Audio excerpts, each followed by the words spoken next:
Hello and welcome to the High Signal podcast. Today we're joined by Hasu, one of the OG crypto galaxy brains. A researcher and investor, Hasu currently serves as strategy lead at Flashbots and an advisor to Stakehouse Finance as well as Lido. Personally, I remember listening to Uncommon Core back in 2020 and 2021 as I was getting into the space, where I learned all about MEV and smart protocol design. And it's finally a pleasure to meet such a giant of the industry. So welcome, Hasu. Thanks, Sean, and thanks, Ian, for having me. Very excited to be here. Long time.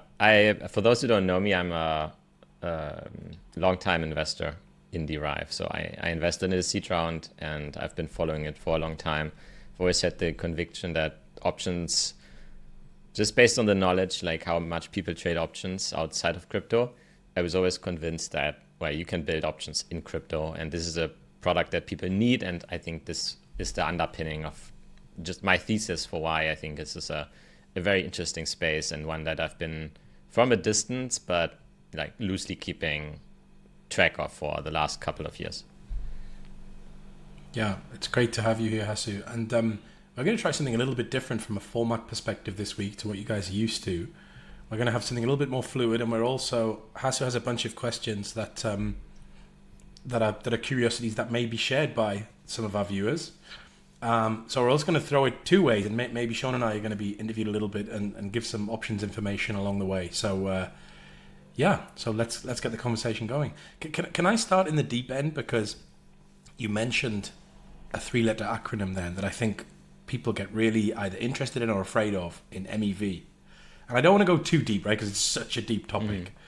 But maybe if we just start with just like a super high level definition.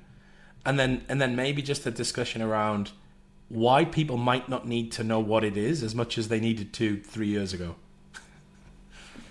MEV is broadly, I would say, the study of what happens when you give like somebody like the ordering right over other people's transactions. And this is clearly an issue in crypto because you have a blockchain. The blockchain is supposed to establish a global order of transactions, but somebody needs to decide also what that order is. That used to be the mining pool or the validator. They decide what goes into the block, what transactions in what order.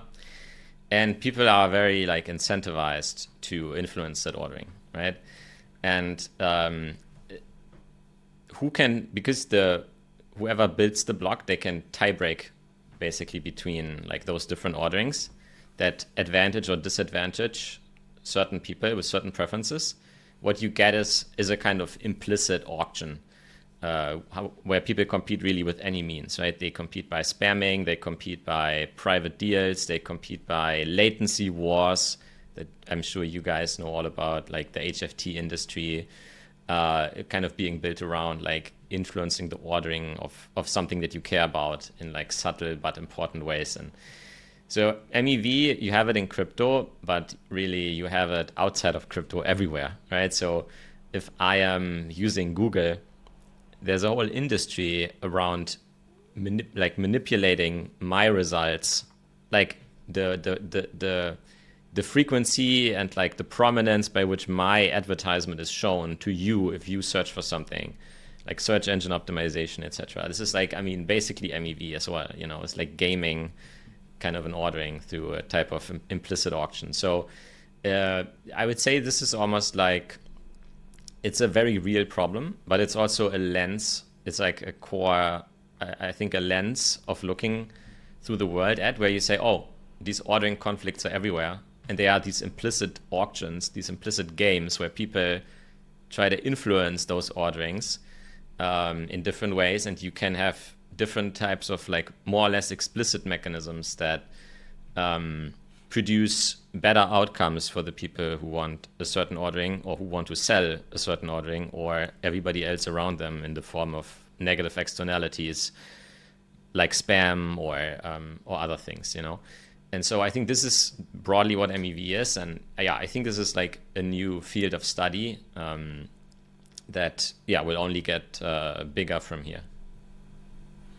I actually never saw it, excuse me, like that before, because I always interpret it as you only have to be a victim if that's the right word, in DeFi one time, like with a sandwich attack or just a front run. And it's part of your, I feel like it's part of your education in crypto, right? That you do your first swaps on a DEX and work out what happened, what went wrong. And when CowSwap came out, like, MEV protection, what does that look like? And what does that do for me? But I've never considered it as like, oh, my wife and daughter want to go see Taylor Swift, and the guy who's second in the queue is selling his place. Exactly, right? The fact that there's a limited amount of Taylor Swift tickets, and they are sold at, let's say, $500, yeah? But like the real market clearing price would be $2,000. Of course, somebody's incentivized to scoop all of those tickets up and resell them and pocket like a 1.5K each, right? And like, how do you design, let's say, a mechanism that prevents that? Is there even such a mechanism that does that? How do you give the tickets to the real fans? Like all of that, I think is, like this is the thing, like why people who tend to come and work in MEV tend to never leave, in the sense that it's just like, it's just like your glasses are taken off or something, like all of a sudden you see the world just that little bit differently, and you see that problem everywhere. And you think, I want to dedicate my life to like contributing a little bit to kind of making that problem better. You truly are like the invisible hand almost of the crypto market, right? By doing that. Because the true market efficiency comes from those sub-second sort of optimizations, right? Yeah, exactly, right? And we always like, you have like Tom Lee going on stage saying like Ethereum is the future of finance. You have Solana, capital internet capital markets. You have like, everybody wants to be like the new home of finance and bring that on chain. SEC saying, all of crypto equity, like equities will move on chain, etc. Right? Like, but the reality is also the market structure is not there, right? Like, while MEV is a problem in crypto, like while that ordering problem is not solved, you have problems like sandwiching, like spam, like latency wars and those things, and you cannot just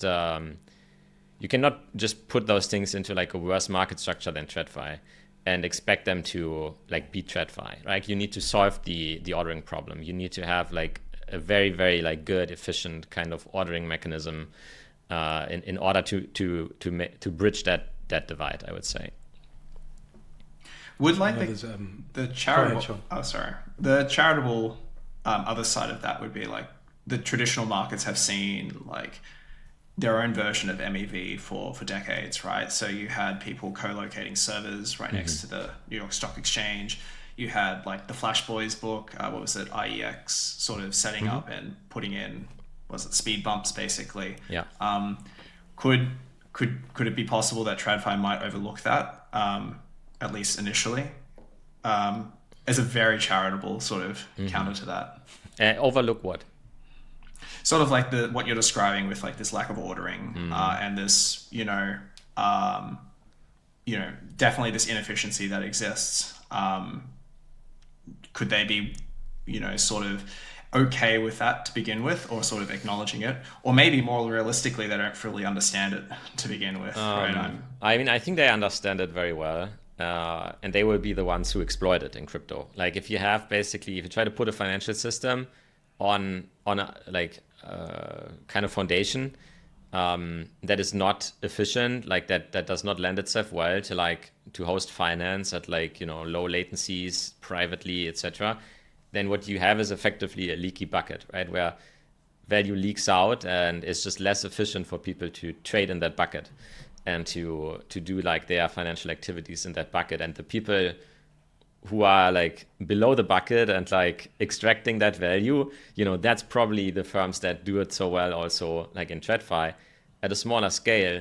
But the thing is, you cannot recreate, like TradFi solves these problems, as you were saying exactly, solve it via, co-location, via regulation, and via like regulatory silos, so everything's like highly controlled down to the millimeter, down to the, tenths of a microsecond, right? Like the lengths of the wires are regulated and stuff like that, right? And you cannot do that in crypto fundamentally, because crypto networks are supposed to be global. Like they can, for very, very like limits of physics reasons, never be as fast as TradFi. They can fundamentally not be in the same place. They need to be global, or they lose their entire value proposition that that they're here to solve. And that's why you need to invent new ways of ordering that are just as efficient or more efficient, but that are fundamentally slower. So, more stuff like probably batched auctions, more auctions in general, less like continuous trading, more discrete trading. Like this is the way I think how and IEX, for example, was on the right track as well in that. And I mean, a lot of people like Eric Budish have written about that. But I think this is the direction that crypto needs to go, and this is how we rival TradFi at the end of the day. I think one of the frustrating parts for me about that is I have a friend who's been doing some. He's a painter and decorator. He's been doing some work for me, and I was talking to him this week, and he was telling me how a friend of his is a great trader and putting his kids through private school, and he said to me, you're in the same area. So is that something I could do? Because I'm done with this game, and one of the things I said to him is, in TradFi, there are protections, mainly in the form of regulation, for sophisticated money and smart money not to be able to just run over dumb money, if you like, right, or not sophisticated money. In crypto, not so much. And I think the reason I say it's a frustration is that the freedom inherent there is something I embrace and really drew me to the space. Yeah. Like the individual authority you have to manage your capital. But that is a real fear that, we touched a little bit on MEV, but any of these forms of kind of, it's still very much a valid argument to say whether it's NFTs or even DeFi, there are many mechanisms where every day smart money is just extracting from those who don't play the game as well as they do. Yeah, you mentioned sandwiches. This used to be like a big problem. And like what happens in a sandwich is that somebody just broadcasts the full intent of their transaction, what they want to do to the network for everybody to see, without the knowledge that broadcasting the transaction is not confirming the transaction or like including it on chain. There's a lag between those things. They're actually sending it into like a public auction where that transaction competes with all other transactions, including transactions that can still react to what you just said, what you just announced publicly. That's why, this is like a very nuanced, also like legal theory around this, but it's not front running. Like it's not legally front running, because after you have announced to the entire world what you're going to do, you cannot make an enforceable rule to say, oh, nobody can trade before me, right? Like that wouldn't work. So the solution would always have to be technical. It would always have to be social, in the sense that, you learned about CowSwap. You started using CowSwap because they are MEV protected. And, it turns out that works. Like today, I saw a chart actually last week, and we are now down, I don't know from where, it used to be much, much higher, but we are now down to, I think 1% of all trades are still being sandwiched, like on Ethereum.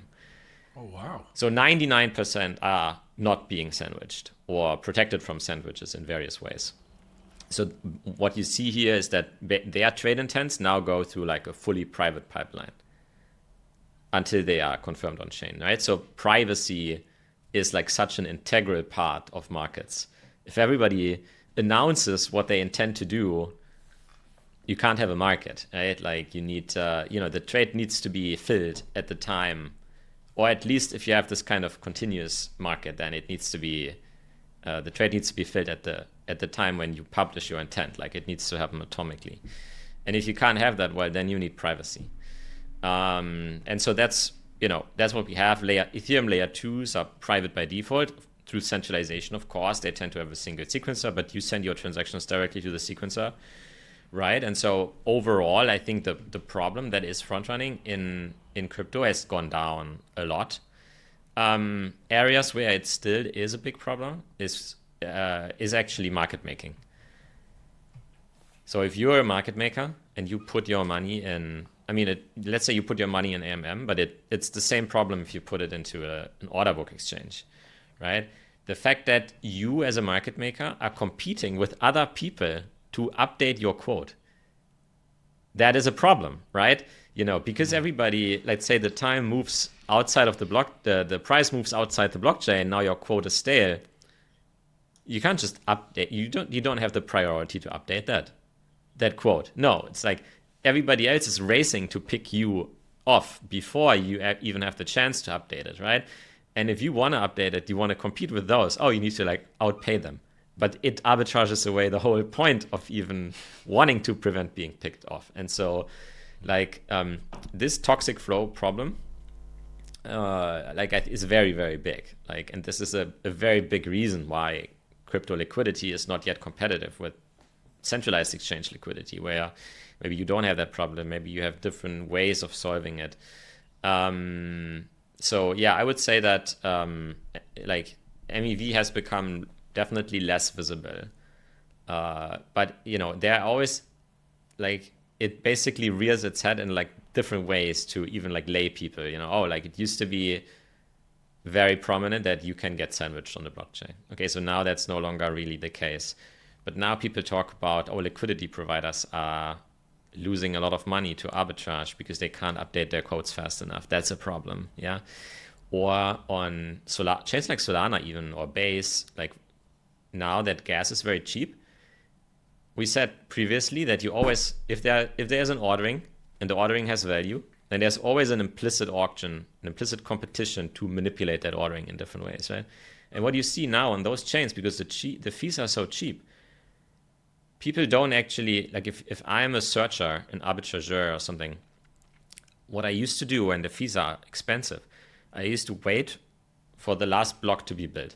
Then I would look at that state, would go into my trading system, and then it would basically issue a new trade, and that would go into the next block, trying to basically backrun what happened in the previous block. But now that the fees are very cheap, a lot of that computation that happens in my off-chain trading system, I'm moving it on-chain into the previous block. So I'm writing all of this as smart contracts, like my trading logic. I'm putting it in a smart contract that I call 1,000 times every block, yeah? And it just, every time, did a transaction happen? That might be a signal for my trading system. That might cause me to issue a new transaction. So you have hundreds, thousands of transactions that all ping the same smart contracts that just say, hey, is there a backrunnable trade? Is there a backrunnable trade? And in 99.9% of cases, there isn't. But the failure is so cheap that if 1 out of 1,000 cases it works, it pays for all of those failed transactions. And so the result, you have 40, 50, sometimes 60% of block space taken up actually only by those failed arbitrage transactions. And that's yet another example, right? So none of this is surprising if you work in MEV, but it's such an elephant that's being touched from so many different sides that, every now and then something pops out and it makes it into the mainstream conscience and the, mainstream crypto Twitter, etc. They're this is yet another way in which just the way that kind of our ordering markets are designed is creating all of these negative effects that we need to mediate. Yeah, and I think if it was TradFi, one thing I bump into a lot in discussions with outside counsel, legal experts, is intermediation. Right, if in TradFi, there's normally, not a problem. You're talking about one specific element of this transaction. Well, that is regulated in this way, and the laws around this are this, and this is the CFTC, or this is the SEC, or this is covered under this legislation. Some of those intermediaries they certainly don't exist in the same way. Mm-hmm. And the dream, right, the bit that I was all excited about a second ago, is that they don't exist, right? Where I don't perceive them as a user.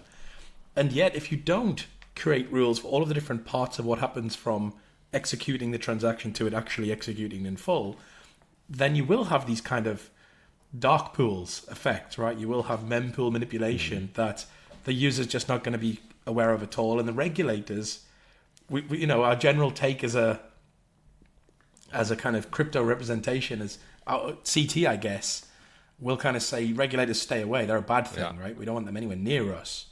And yet when you hear that problem you talk about, maybe there's another layer of detail to come on regulation before we're really ready for mainstream. Yeah, this is, I mean, such an interesting debate overall. Like a lot of, I mean, if you have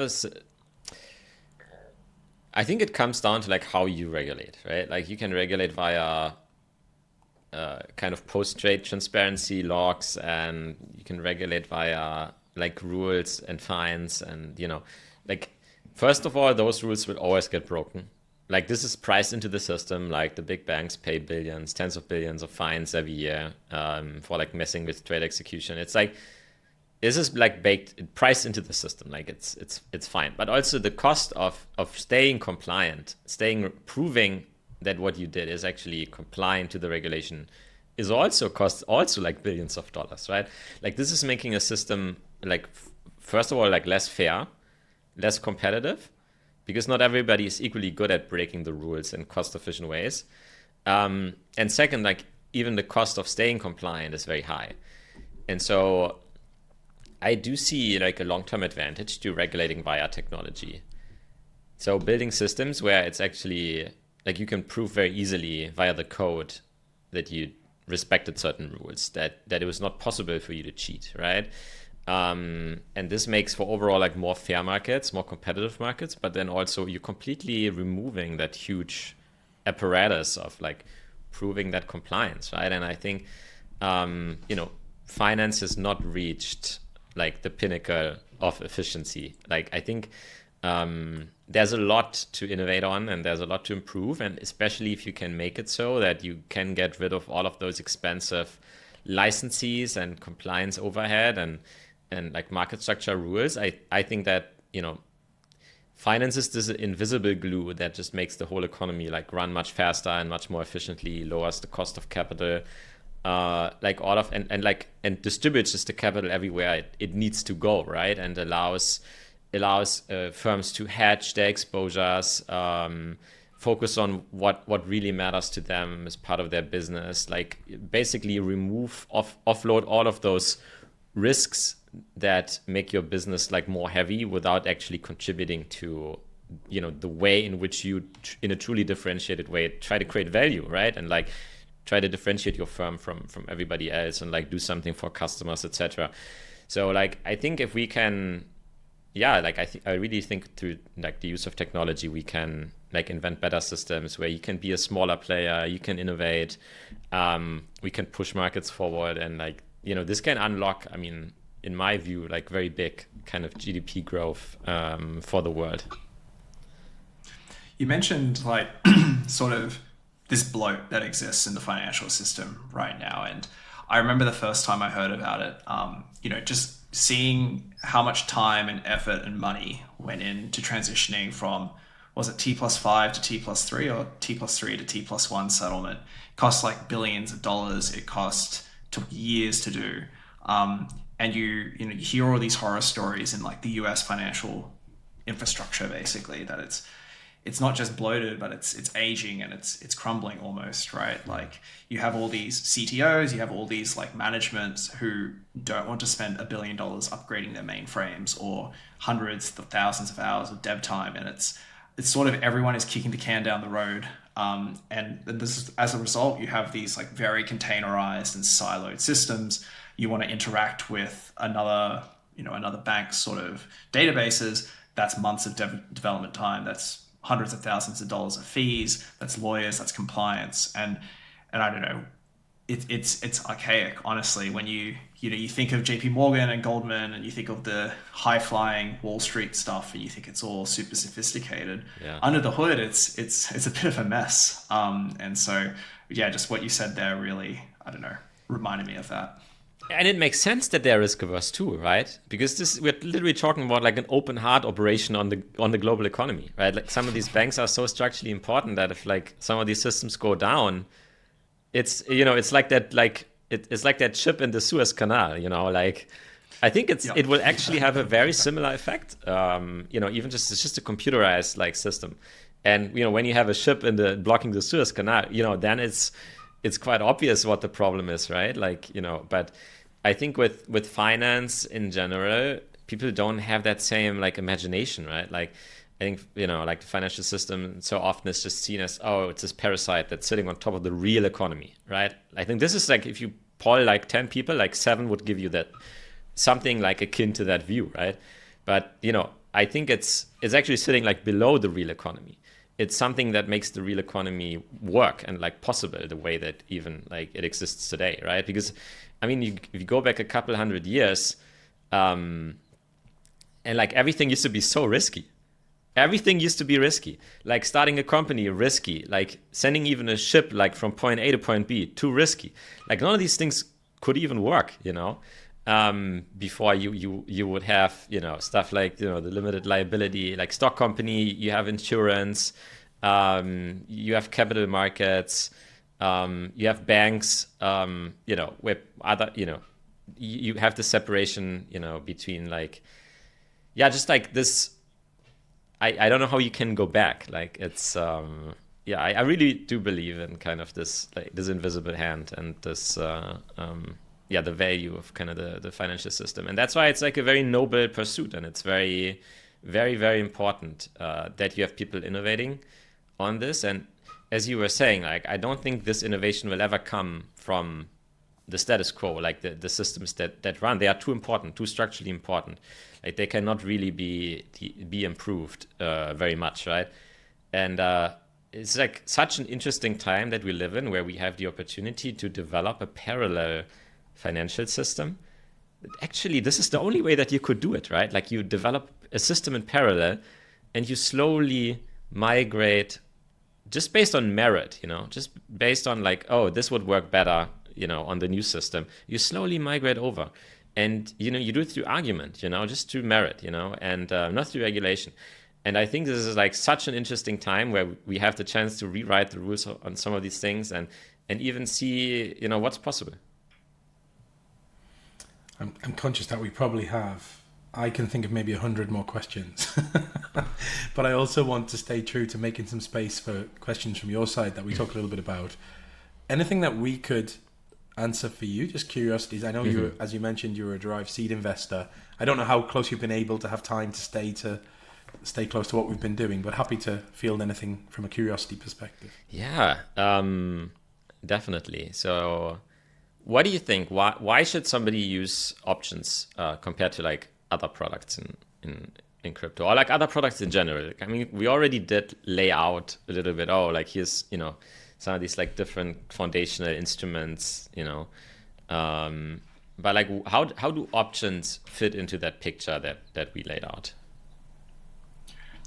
I think, like, to me, like, I think there are like 3 broad sort of types of assets that you have in crypto right now. You have like borrow lending, tried and true, your Aves, your Oilers, that sort of thing.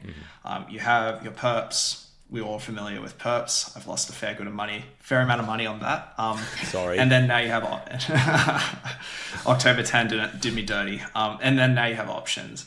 I think like borrow lend's always going to be there, but it's quite low risk and therefore low reward, right? Like if you have Bitcoin right now, what's the best you can do? You can lend it out on Aave. You're lucky to get 1%. Until recently, you had perps, and perps were like a way to supercharge yields, right? And Athena had built one of the most successful DeFi projects out there. It had $15 billion of TVL at one point. Now it's, I think, shy of 10, but still incredible. If you look back at the yields on that, like because retail was systemically long, you created this positive basis, right? And it's systemic, so that means that people came in and did this trade. And Athena packaged up that trade as something dead simple and turned it into this great product. And you look at the yields were like, in excess of 50, 60% at some point. And then what did people do? People looped the shit out of that trade, right? You'd have your SUSDE, you'd borrow USDC against it, swap it for more SUSDE, and now you're earning triple digit yields just by sitting and setting and forgetting. And people do that with the, wrap stake ETH and all of these LRTs as well. The looping trade, they call it, yeah. the looping trade, right? And it's beautiful. And in TradFi, you see the exact same thing, right? You have the yen carry trade. It's huge. Simplicity is king. No one wants to actively manage positions. That is sort of the fundamental rule that I've learned over the last couple of months. And it's easy, right? Like, you don't need to be a financial expert to understand the loop trade. But now sort of... Not to interrupt, because I want to let you finish, but I would say I'm not sure everyone understands the inherent leverage that's created by that looping mechanism. When you say it's easy and they get it, I think it catches people out. I think some people don't, but for like 99% of the time, supposing there's no change in the value of those two assets, either the one you're borrowing or the one you're looping, you're fine. But now, like, you have market conditions are a little sour, so those positive bases aren't really there anymore. And also, you've got to sort of saturated the market, right? There are only so many short perps you can sell, at which point, that yield dries up. Yeah. And now you see the Athena yield is like substantially lower, right? It's in the single-digit percents. So what's there left to do, right? Like if I'm sitting on a stack of 100 or 1,000 Bitcoin, there's no inherent yield to that. I can't really do too much with it if I want to do things on chain. What's left is options, right? Bitcoin vol has gone from 30 to 50% now. And you can, if you're willing to take a little bit of risk, you can earn some solid yield on that. You can earn 10, 15% on that. The caveat there is if Bitcoin goes up a lot, you might have to sell a little bit of your Bitcoin at a higher price. Mm-hmm. Now, for your Bitcoin maxis, that's probably not, for them, that's sacrilege, right? Like we've met our fair share of Bitcoin maxis who are never going to be happy with that. But for most people, if I can sell my Bitcoin at 125K whilst earning like 20% yield on the way up, that's like a nice proposition. Let me interrupt you right there, because I have a question. So yeah. When I was still writing I also invested in Deribit, and I was working for Deribit actually when I came into crypto, like in the first years. And I wrote this blog with Suzu. It was called Deribit Insights, and we were writing a lot about these market structure questions. And I had a blog sitting, I think it's still sitting in my draft somewhere. And it was, me wrestling with I had a bunch of those, wrestling with very fundamental, probably market questions that are very obvious to people who do trading for a living, And it was, so I personally always had a plan. So let's say I have $100,000 of Bitcoin sitting in my portfolio. And I'm committing today to sell that Bitcoin in basically steps at different prices. So if it goes to 200, if it went to 50,000, I would sell 10%. And if it went to 100,000, I would sell another 10%. 150,000, I would sell another 10%, and so on, right? And I think this is an advice that you give actually to a lot of people to take risk off the table when the market gets very hot, and to put more risk on the table if the market goes very low. But the fact, because of we are such herd animals, then when the price actually gets there, we can never get ourselves to sell, correct? And so this is why you pre-commit. You actually pre-commit to doing that. And so for somebody who wants to do that, the question that I wanted to explore, and maybe you can help me, is so if I'm already pre-committed, isn't it always better for me to actually sell an option that actually just sells the Bitcoin at that price? Is it actually, if I'm already committed to selling, is it actually free for me to do that? Can I take the pure premium with no additional downside? Because this commitment to sell at a certain price, I already made that to myself. I already decided that that's plus EV for me to do. Yeah, no, it's the best of both worlds, right? So you lock yourself into selling at 125K Bitcoin. Yeah. And the difference between, you pinky promising yourself and telling yourself 3 times in the mirror and selling an option is that at least with an option, you get paid a pretty hefty sum of cash to do that. Now, obviously, it's harder for you to renege on that because now you're short an option.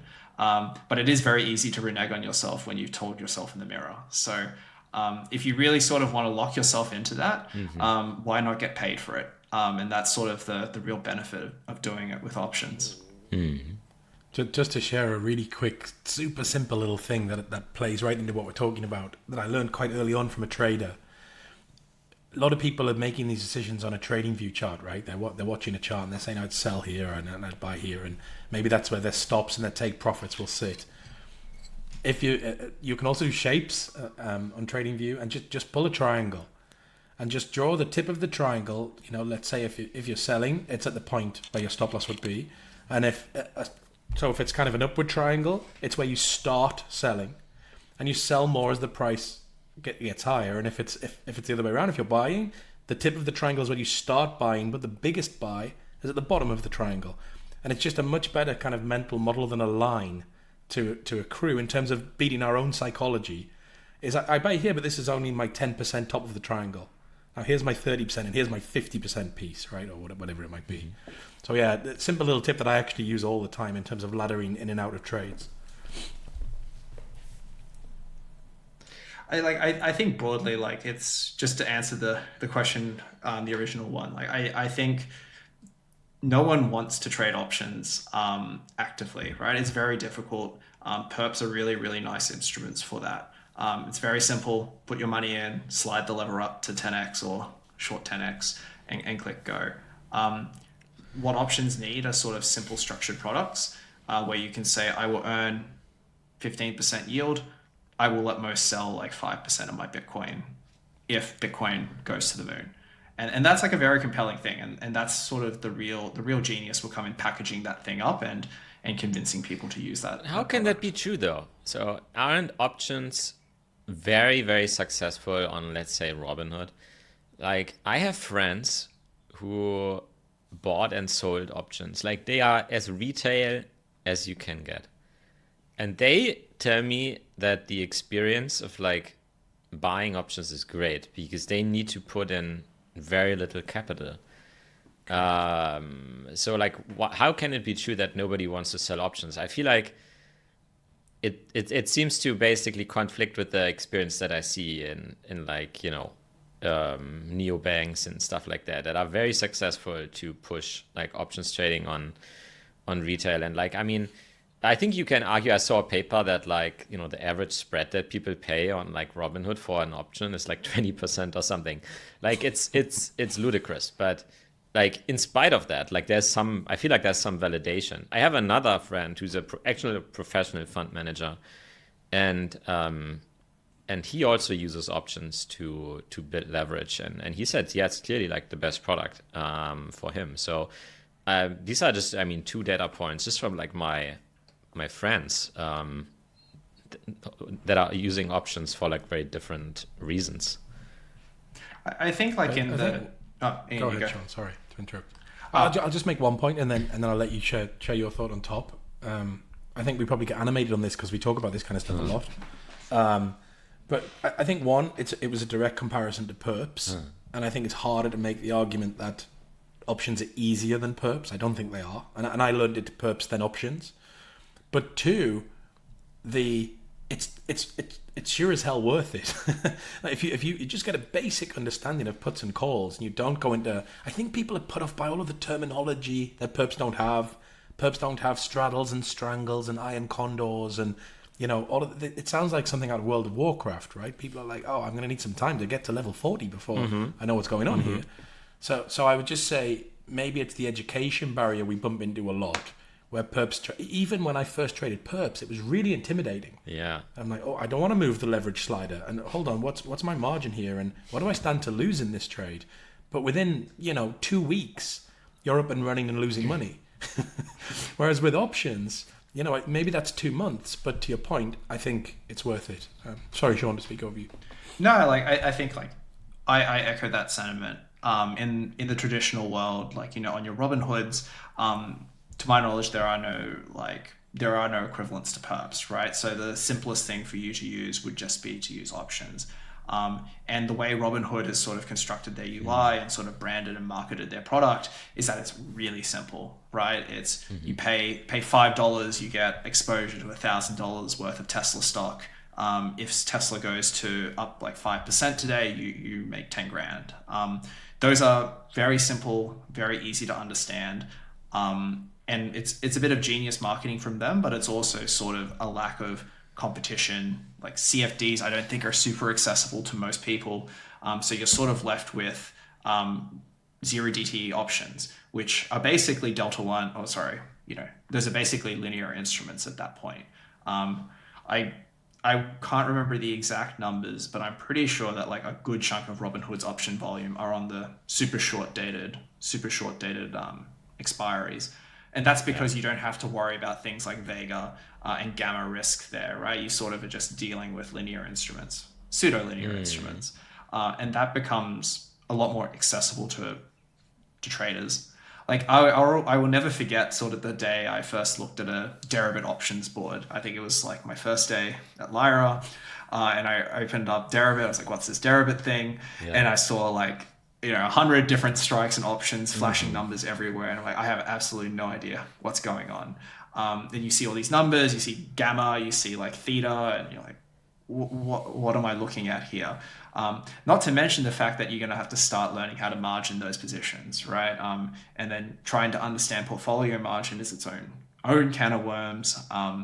So I think that for retail in particular, unless like you're really, really going to spend 10, 20 hours watching every, Derive Insights video or sort of educational thing, it's a big hurdle to go past. And for most people, just slide lever, bet big is a lot easier of a proposition to get behind. Yeah, it's interesting because we said, maybe perps feel easier, right? And they look easier. But I feel like when you look under the hood, perps are just an abstraction as well. Of the real game that you're playing there, which is actually much more complex and depends much more on the microstructure of the exchange that you're using, and like a lot of assumptions that are never really spelled out. Like you can see it every time the market goes down a lot. Crypto people are very like, they have this bend. They are like, you said it already, like, they are more long than short usually. Like, and then every time the market spikes down, a lot of people get liquidated or they get auto deleveraged, right? And these are always like such interesting moments because you realize how like even some of those biggest people trading don't understand how perps work. Like they think they buy, like they buy like $1 million worth of something, or they sell $1 million worth of something, and if it doubles, they will double their money, or for example, right? But that's not how it works, right? Like you're playing this zero-sum game against other people taking the other side, and like how much you can win is completely capped by the amount of cash in the system. There's no Bitcoin in the system, there's no Ethereum in the system, right? Like it's all just cash. Like there's some amount of collateral, and people are leveraging up that collateral, but the maximum you can win is that collateral. That is the real collateral that's in the system. And I think that's like very interesting because it shows this, perhaps have this like illusion of simplicity, but it's actually very complicated. And there's a lot of things that can go wrong and how people can lose money. But then if you buy or sell an option, if you buy an option, like if you buy a put or a call, that is actually much more simple. In my view, there's far fewer things that can go wrong. It's far more predictable, far less you need to understand about the exchange. Well, if you write the option, that's different. That feels like more like a dark art, and you need to like understand a lot, and that's better left maybe to like professional market makers, right? So yeah, I think there's this very interesting dichotomy there for some reason. Yeah, I think there is, but on a really kind of general level, we want, if you imagine it's kind of a lot of people using perps is true retail, right? With like less than $100, I'm talking global retail, less than $100 in their account. I don't think they want to understand it. I'm not being judgmental. I'm just kind of thinking there should be intermediation that provides a more pleasant, simplistic experience. Just like if I want to buy whatever. If I want to buy a speaker, right, for my room, I don't want to go talk to manufacturers in China and a designer, and I want someone to sit in the middle and say, well, we'll make it, we'll sell it, we'll ship it. I just want to pay this amount and get it to my door. So I think they've taken that to the extreme of like a digital UI experience of I want exposure, and that concept of exposure is really helpful here. I want exposure to if my core thesis is that this asset will rise in value, or go down in value, then I want to know I win, to use your game theory terminology, should that be true. And I want as much, if I really believe that I'm A, a perma bull, or B, a trading genius because I got lucky last time, normally the mindset, then I want 100x exposure to that because I'm so right. So I think a lot of it is just that abstraction of deliberate extraction, like by design, of how it works, because only the maths geeks like us are interested to actually know what's really going on.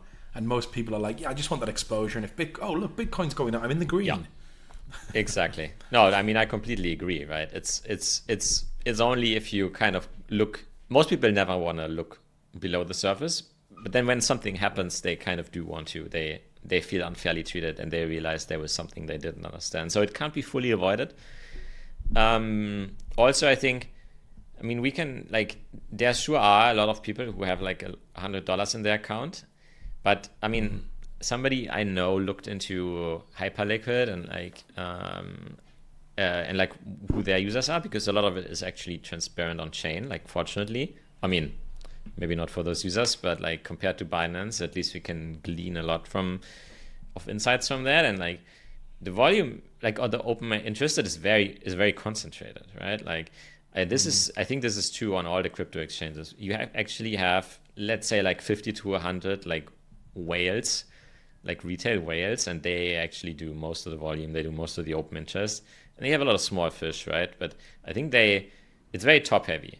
And I think, the more top heavy it is, you have this like smart retail. I think they do care. I mean, I think that there is, like, over time, if like the perps exchanges can't like figure out how to kind of better transport like how their systems actually work, and then I think you do, this will hurt like the perps like landscape, I think, over time. Yeah, and if you imagine kind of sitting where we are inside an options exchange, looking out to the different demographics of trader profiles, it's another layer of complication, because if it's the retail guy with $100 in his account, he wants the conversation we're having, right? He wants call is up, put is down, end of course, go ahead, knock yourself out. Whereas, maybe the next level is I want to understand convexity, and I want to understand how I can get exposure with like a cone-like shape for a relatively cheap price. What does that mean, and what's the concept there? Then we get more sophisticated, and they want to talk about capital efficiency, and they want to understand, I want to put some margin, but I want to do a bunch of things with it, and then delta neutrality, until right away the top, when we're getting people who are talking almost another language, where it's all in skew, and it's all in metrics that have been agreed as this language, where market makers, for example, the most sophisticated flows are right up to your point earlier, Hasu, about kind of they have their own problems to deal with working on blockchains and being effective and making profits from things like ordering. So I think that at that point we have to have the people like Sean who have the intelligence to be able to, and the knowledge to be able to speak to them on that level and say, this is the benefits of working with us in a very mathematical, almost speaking Greek, not just the Greeks, but equally have the people who can put on a YouTube class and say, okay, let's look at a call. What is it? Even that, when I've literally personally sat down and done this, and you can see it on YouTube, it's much harder than you think when you try to explain it to someone. And you come off after a 20-minute video saying, can we cut that down to 5? Is anyone even going to get what it means? So I just think we have to be honest about the fact that I think it's really worth it. And I do think it's the best instrument. And I think TradFi proves that.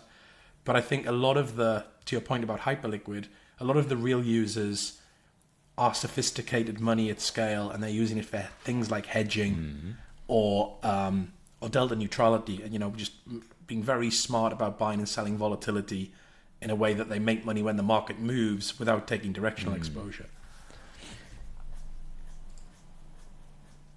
Yeah, so Sean, if I understand you correctly, then basically you are more focused now on less people like taking directional bets just like buying like a naked call or a naked put to take some, make a directional bet the same way that people mostly use perps, but you're more focused on creating or like facilitating the creation of structured products where I'm writing a covered call, something like that, right? Would that be fair? Like that you see more potential in that area?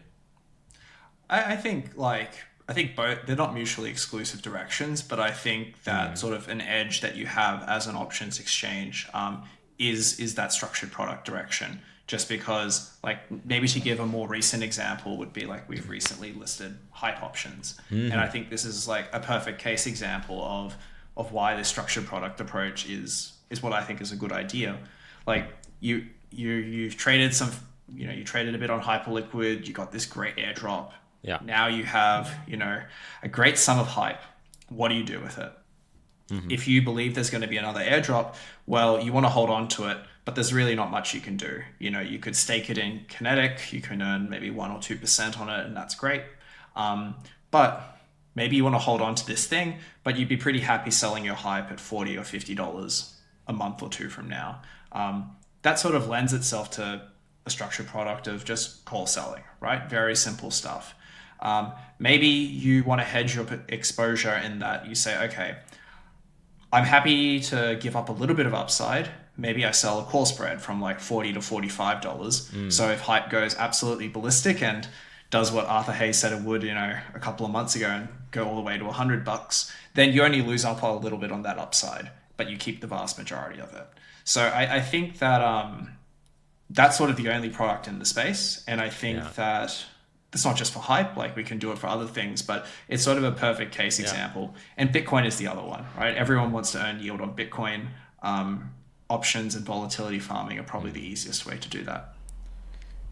Just to quickly build on that, Hasu, that I'm just thinking back to the conversation we had earlier around simplicity of experience, like UI and UX. One of the things that we have, and I don't think it's unique to Derive Exchange, but I think it's helpful, is when you are designing structures, you might not even mean to be designing structures in our options exchange.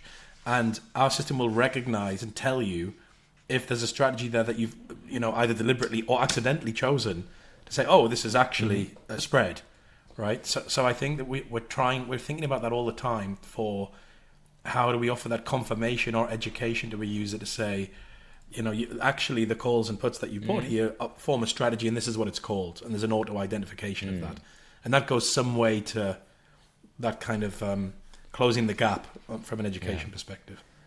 Okay, I have basically two more questions, and they revolve around like what makes like options harder in crypto maybe than elsewhere.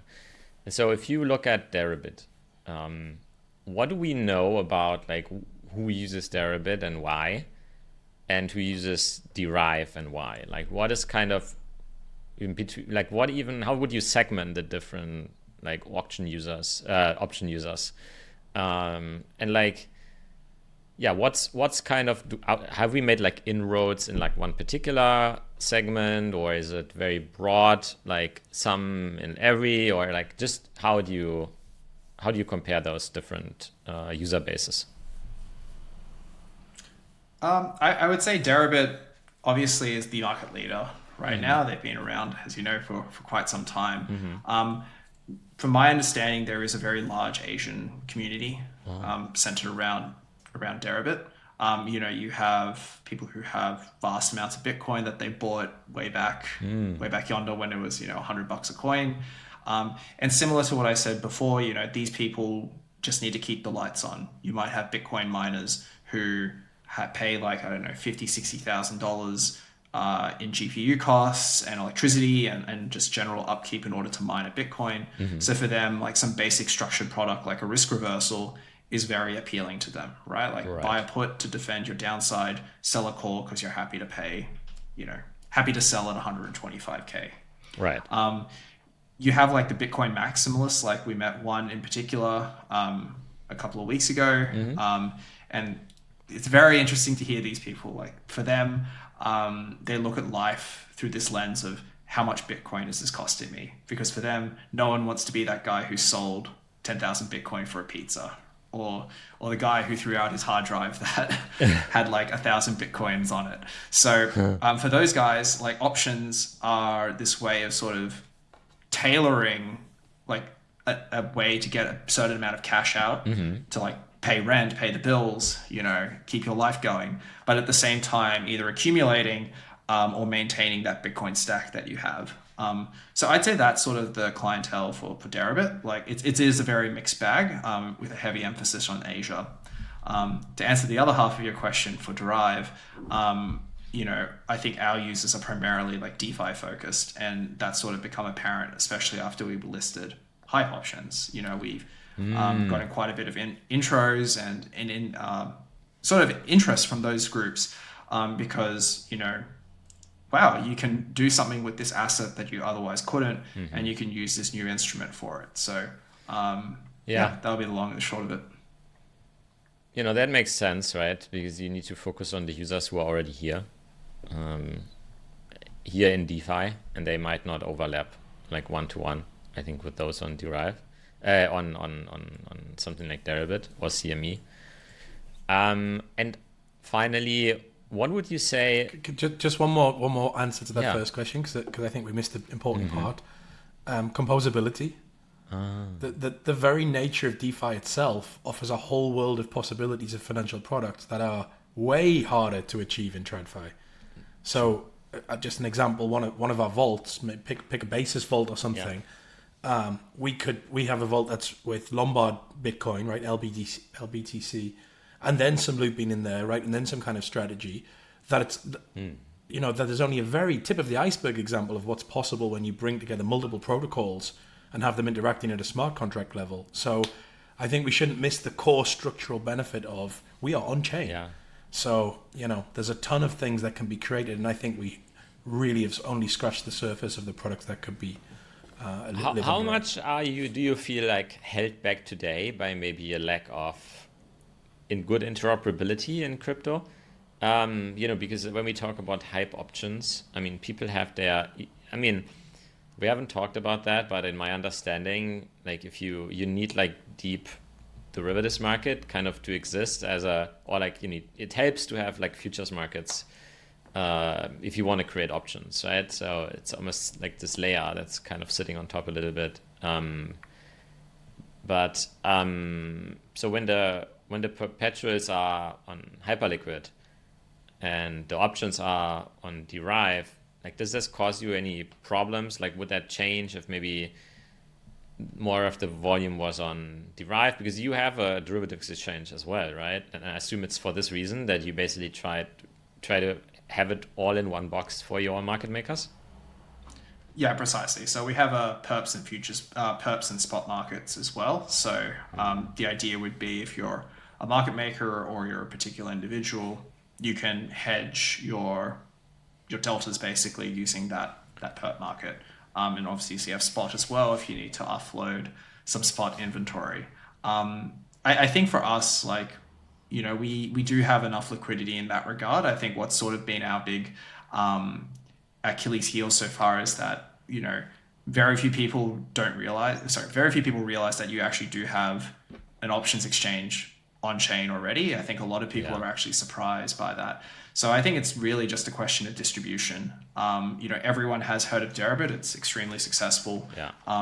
And frankly, like the options game was like it was very big back in 2020, 2021 when we started. Everyone sort of expected that options would be the next big thing, given the success of perps. But having been here for almost 5 years, it's a very, very difficult thing to build. The tech stack, the risk, the clearing, the liquidity, it's all pulling teeth at the end of the day. It's a very painful thing. And a lot of people haven't made it. And, we've stuck around. But I think a lot of people don't realize that we're still here. So I think we just need to go out and talk to people. Is there anything that makes building a decentralized options exchange harder than building a centralized one? Ooh. I am not an engineer, so I'm not equipped to talk about the engineering side of things. I would say, actually, I can say one thing. The idea is that, like, for the system we've built, we constructed the system in the fallout of the FTX debacle. And the problem that we observe there, right, is that you have an exchange that is extremely opaque. And, afterwards, everyone's very concerned about, exchange transparency. Right. So we've built a system that where everything is fully transparent. Everyone abides by the same margin rules. Everyone lives by those same rules. And what that means is that like we do have to be conservative with, say, market maker margin requirements, right? Because we have to treat them like a regular user on the exchange. And as for all regular users, you don't want to give them too much leverage or too much rope to hang themselves with. And so it has been difficult because in the interest of transparency and to maintain those values, we sort of have to impose, universal margin requirements on everyone, market makers. That makes it difficult for them because they don't want to get liquidated. They need to be doing a lot of quoting. They don't want to take on too much risk as well. Yeah. And so that sort of lends itself to issues with liquidity. So this obviously way better than I do, but is that the best like trade-off to make? Because if there's no market makers, then obviously, the fairness aspect doesn't matter a lot to users. So like fairness seems to be this kind of not afterthought, but like, the liquidity is first and then the fairness is second, or the integrity, in the sense that, maybe it's okay to have like two different tiers, one for market makers and one for users, and they are like not on the same terms, but also like the users benefit from there being this bifurcation. Yeah, like we get that question a lot. I think for now, like we sort of struck a pretty decent balance. Like growing liquidity is always a full-time job, and a number of members on the team are doing, truly God's work on that front. Yeah. I think for us, just sort of exchange security is the most important thing. Like, ever since October 10, every person I've talked to who's interested in coming to the exchange has always asked, about, what happens with insolvency, what happens with margin requirements. And I think I would rather have an exchange that is secure and everyone is comfortable with, because this entire thing is built on trust to a degree. You want to trust that the exchange is solvent. You want to trust that there is minimal counterparty risk. I'd rather that than extra leverage, but I know obviously there is a downside to that. It's interesting that you say that because so disclosure, I'm like long hyperliquid, so I'm not a hater, but they, they're not really Hypercore is not a blockchain system, right? Like it's closed source, it's like permissioned. You actually have no idea what's going on, right? So I think if you look at the success of Hyperliquid, it's not really because they are so transparent and decentralized, right? And yet they managed to take a lot of market share from Binance and Bybit and like some of the even more centralized players. So yeah, I wonder like at least it seems possible to have a path that is not on like decentralization first, but gradual decentralization, more balanced with maximizing like liquidity and taking some shortcuts like along the way, but then like the bigger you get, the more decentralized you get. Yeah, no, absolutely. Ian. Sorry, Sean. Just an observation.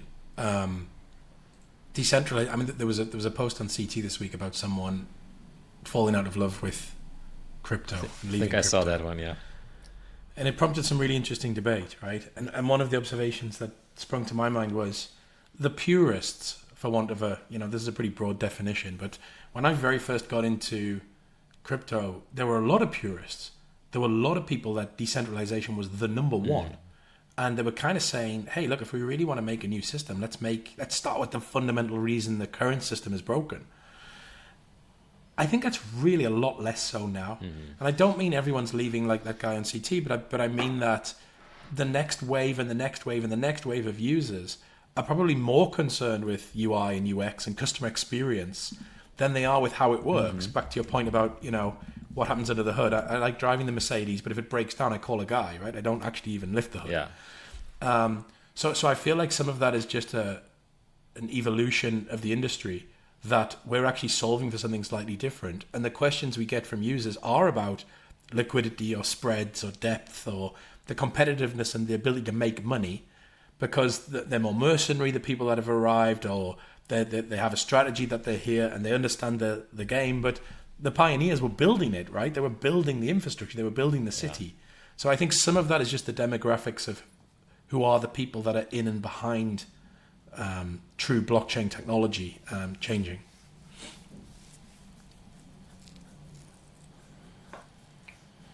Okay, well, fascinating conversation. I feel, Hasu, we have to have you on soon as much as possible. I mean, we don't leave it too long because there is so much I'd love to dig into, but you've done too much already, and I feel like each of those chapters is worthy of a podcast episode. So I'll bite my lip, but I've really enjoyed even the two-way and thanks for asking us some questions too. I think it was great to have the script flipped on us. Thanks for entertaining them. Yeah, I can go very deep on these topics because I find it honestly endlessly interesting. Really envy you guys, getting to work on like an exchange. I think it's just so interesting, right?